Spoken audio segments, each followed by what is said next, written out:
કેશોદના મેસવાણ ગામની કેળવણી મંડળ સંચાલિત શ્રીમતી S.H. ગાર્ડી વિદ્યાલયને 50 વર્ષ પૂર્ણ થતા વાર્ષિક ઉત્સવ સાથે સુવર્ણ જયંતિ મહોત્સવની ઉજવણી કરવામાં આવી હતી।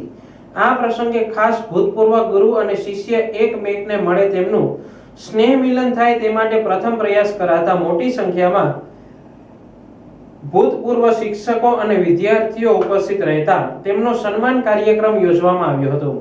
સમારોહ ઉદ્ઘાટક તરીકે નિરાલી ખોડિયાર મંદિર, ભાલકા તીર્થ, મહામંડલેશ્વર સ્વામી બજરંગદાસજી ઉદાસીન બાપુ પધારતા તેમના સ્વાગત માટે ભવ્ય શોભાયાત્રાનું આયોજન કરાયું હતું।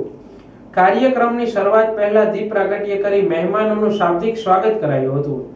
આ સુવર્ણ જયંતિ પ્રસંગે શાળાના ભૂતપૂર્વ શિક્ષકો, ભૂતપૂર્વ વિદ્યાર્થીઓ અને દાતાશ્રીઓએ શાળાના 50 વર્ષ જૂના જર્જરિત બાંધકામને પુનઃજીવિત કરવા બીડું ઝડપતા તેમના દ્વારા મોટું આર્થિક યોગદાન પ્રાપ્ત થયું હતું।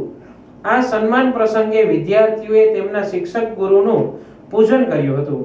આ તકે મૂળ મેસવાણ હાલ વાપીના શાંતિલાલ લક્ષ્મીદાસ ઘોડાસરા અને તેમના પરિવાર દ્વારા શાળા સંકુલના નામકરણ અને સમારકામ માટે 11 લાખના દાનની જાહેરાત કરાતા તે પરિવાર તેમજ દાતાઓનું સન્માન કરવામાં આવ્યું હતું।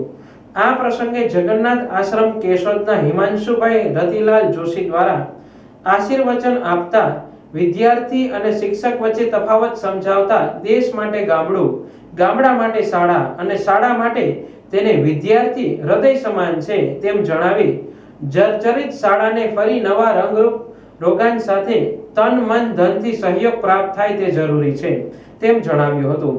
આ તકે ઉપસ્થિત તમામ લોકો માટે શાળા પરિવાર અને ગ્રામજનોએ ભોજન પ્રસાદની સુવિધા ઊભી કરી હતી। બાદ શાળાના વિદ્યાર્થીઓનો સાંસ્કૃતિક કાર્યક્રમ યોજવામાં આવ્યો હતો, જેમાં વિદ્યાર્થીઓએ જુદી જુદી કૃતિઓ રજૂ કરી હતી।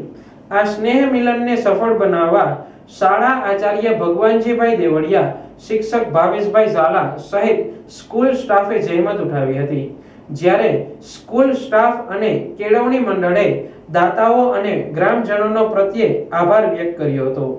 BM દેવળિયા, મેસવાણ હાઈસ્કૂલના પ્રિન્સિપાલ। શ્રીમતી S.H. ગાર્ડી વિદ્યાલય આજે 50 વર્ષ પૂરા કરે છે, ત્યારે સુવર્ણ જયંતિ મહોત્સવ પ્રસંગે આ શાળાના ભૂતપૂર્વ વિદ્યાર્થી અને શિક્ષકોનું અમે એક સ્નેહ મિલન રાખ્યું। આ પ્રસંગે ભૂતપૂર્વ શિક્ષકો અને વિદ્યાર્થીઓ ઉપસ્થિત રહી અને આ કાર્યક્રમને એક ચાંદ લગાવવાનો પ્રયત્ન કર્યો છે। અને સાથે સાથે મારી આ શાળા થોડીક કુદરતી પરિસ્થિતિના કારણે જે જર્જરિત થઈ હતી અને મારે જ્યારે રિનોવેટ કરવી છે, ત્યારે આ સંસ્થાને પુનર્જીવિત કરવા માટે આ જ શાળામાંથી ભણીને અત્યારે સફળ થયેલા વિદ્યાર્થીઓ દ્વારા માતબર રકમનું દાન અમને જ્યારે મળ્યું છે, ત્યારે આ પ્રસંગે હું તમામ મેસવાણ ગામના ગ્રામજનો અને ભૂતપૂર્વ વિદ્યાર્થી અને શિક્ષકોનો ખૂબ ખૂબ આભાર માની અને મારી વાતને વિનવું છું।